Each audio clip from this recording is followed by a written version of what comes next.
ഹരേ കൃഷ്ണ. സർവം ശ്രീ രാധാകൃഷ്ണ അർപ്പണമസ്തു. അധ്യായം 4 അതീന്ദ്രിയജ്ഞാനം. ശ്ലോകം 26. ശ്രോത്രാദീനിന്ദ്രിയാണ്യന്യേ സംയമാഗ്നിഷു ജുഹ്വതി ശബ്ദാദീൻ വിഷയാനന്യ ഇന്ദ്രിയാഗ്നിഷു ജുഹ്വതി. വിവർത്തനം. ചിലർ കറകളഞ്ഞ ബ്രഹ്മചാരികൾ ആത്മസംയമനമാകുന്ന അഗ്നിയിൽ ശ്രവണ പ്രക്രിയകളെയും ഇന്ദ്രിയങ്ങളെയും ഹോമിക്കുന്നു. മറ്റു ചിലർ ആത്മനിയന്ത്രണം കൈവരിച്ച ഗൃഹസ്ഥർ ഇന്ദ്രിയ വിഷയങ്ങളെ ഇന്ദ്രിയമാകുന്ന അഗ്നിയിൽ ഹോമിക്കുന്നു. ഭാവാർത്ഥം: മാനവ സമുദായത്തിലെ 4 വിഭാഗങ്ങളിലെയും അംഗങ്ങളായ ബ്രഹ്മചാരി, ഗൃഹസ്ഥൻ, വാനപ്രസ്ഥൻ, സന്യാസി ഇവരെല്ലാം തികഞ്ഞ യോഗികളോ അതീന്ദ്രിയാത്മാക്കളോ ആകേണ്ടവരാണ്. മനുഷ്യജീവിതം മൃഗങ്ങൾക്കെന്ന പോലെ ഇന്ദ്രിയ സുഖലാഭത്തിന് വേണ്ടിയുള്ളതല്ല. മനുഷ്യജീവിതത്തിലെ ഈ 4 ആശ്രമങ്ങൾ ഒരാൾക്ക് ആത്മീയ ജീവിതത്തിൽ പൂർണ്ണത കൈവരിക്കാൻ വേണ്ടി സംവിധാനം ചെയ്തിട്ടുള്ളതാണ്. ബ്രഹ്മചാരികൾ അഥവാ വിദ്യാർത്ഥികൾ വിശ്വാസ്യനായ ഒരു ഗുരുവിൻ്റെ മേൽനോട്ടത്തിൽ ഇന്ദ്രിയ സുഖങ്ങൾ ഉപേക്ഷിച്ച് മനോനിയന്ത്രണം ചെയ്യുന്നു. കൃഷ്ണാവബോധപരമായ വാക്കുകൾ മാത്രമേ ഒരു ബ്രഹ്മചാരി ചെവിക്കൊള്ളാവൂ. അറിവിൻ്റെ അടിസ്ഥാന തത്വം ശ്രവണമത്രേ. അതുകൊണ്ട് ശുദ്ധ ബ്രഹ്മചാരി ഹരേർ നാമാനുകീർത്തനം അഥവാ ഭഗവത് നാമശ്രവണ കീർത്തനങ്ങളിൽ സദാ ഏർപ്പെട്ടുകൊണ്ടിരിക്കും. പ്രാപഞ്ചികങ്ങളായ ശബ്ദവീചികളിൽ നിന്ന് അയാൾ ഒഴിഞ്ഞു മാറുകയും ഹരേ കൃഷ്ണ എന്ന അതീന്ദ്രിയ ശബ്ദസ്പന്ദനങ്ങളിൽ മനസ്സുറപ്പിക്കുകയും ചെയ്യും. ഗൃഹസ്ഥന്മാരും അങ്ങനെ തന്നെ.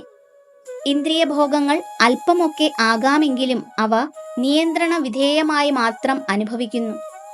ലൈംഗിക ജീവിതം, ലഹരിദ്രവ്യങ്ങളുടെ ഉപയോഗം, മാംസാഹാരം എന്നിവയിൽ പൊതുവെ മനുഷ്യർക്ക് താല്പര്യമുണ്ട്. എന്നാൽ നിയമനിഷ്ഠനായ ഒരു ഗൃഹസ്ഥൻ ലൈംഗിക വൃത്തിയിലാകട്ടെ മറ്റിന്ദ്രിയ ഭോഗങ്ങളിലാകട്ടെ സ്വച്ഛന്തം ഏർപ്പെടുകയില്ല.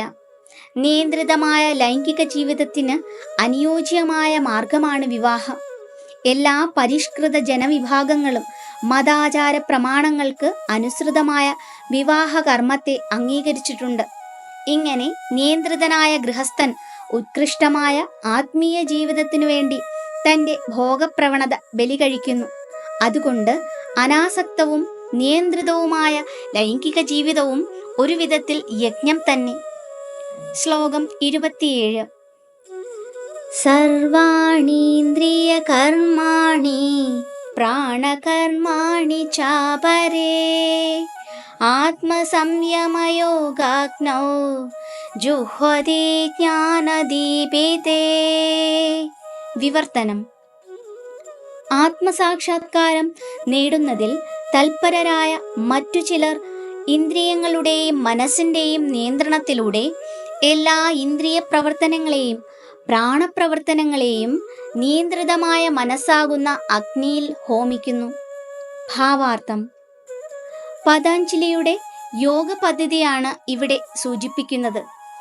പാതഞ്ജല യോഗസൂത്രത്തിൽ ആത്മാവിനെ പ്രത്യാഗാത്മാ, പരാഗാത്മാ എന്ന് 2 വിധത്തിൽ പറയുന്നുണ്ട്. ഇന്ദ്രിയ സുഖാകൃഷ്ടനായിരിക്കുമ്പോൾ ആത്മാവ് പരാഗാത്മാവ് എന്ന് വിളിക്കപ്പെടുന്നു. എന്നാൽ അതേ ആത്മാവ് ഇന്ദ്രിയ സുഖങ്ങളിൽ നിന്ന് പിന്തിരിയുമ്പോൾ പ്രത്യാഗാത്മാവ് എന്നറിയപ്പെടുന്നു. ശരീരത്തിനുള്ളിൽ പ്രവർത്തിക്കുന്ന 10 വിധ വായുക്കളുടെ പ്രവർത്തനങ്ങൾക്ക് വിധേയനാണ് ആത്മാവ്. ആ പ്രവർത്തനങ്ങൾ ശ്വസന വിധാനത്തിലൂടെ പ്രത്യക്ഷപ്പെടുന്നുമുണ്ട്.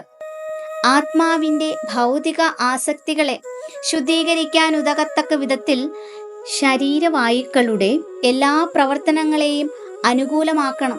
ശരീരവായുക്കളുടെ പ്രവർത്തനങ്ങളെ സാങ്കേതികമായി എങ്ങനെ നിയന്ത്രിക്കാമെന്ന് പാതഞ്ജല യോഗം നിർദ്ദേശിക്കുന്നു.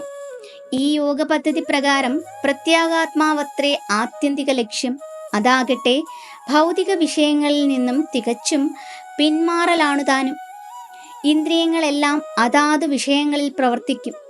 കണ്ണ് കാണുന്നതിൽ, ചെവി കേൾക്കലിൽ, മൂക്ക് മണക്കലിൽ, നാവ് ആസ്വാദനത്തിൽ, കൈ സ്പർശനത്തിൽ, അങ്ങനെ ഓരോന്നും ബാഹ്യ വിഷയങ്ങളിൽ ഏർപ്പെട്ടുകൊണ്ടേയിരിക്കും.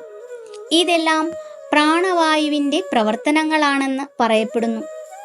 അപാനവായു താഴോട്ടു പോകുന്നു. വ്യാനവായു വികാസ സങ്കോചങ്ങൾ ഉണ്ടാക്കുന്നു. സമാനൻ സമനില പാലിക്കുകയും ഉദാനൻ മേലോട്ട് പോവുകയും ചെയ്യുന്നു. ഇവയെല്ലാം ആത്മസാക്ഷാത്കാരത്തിന് ഉപയോഗപ്പെടുത്താം. ഹരേ കൃഷ്ണ. സർവം ശ്രീ രാധാകൃഷ്ണ അർപ്പണമസ്തു.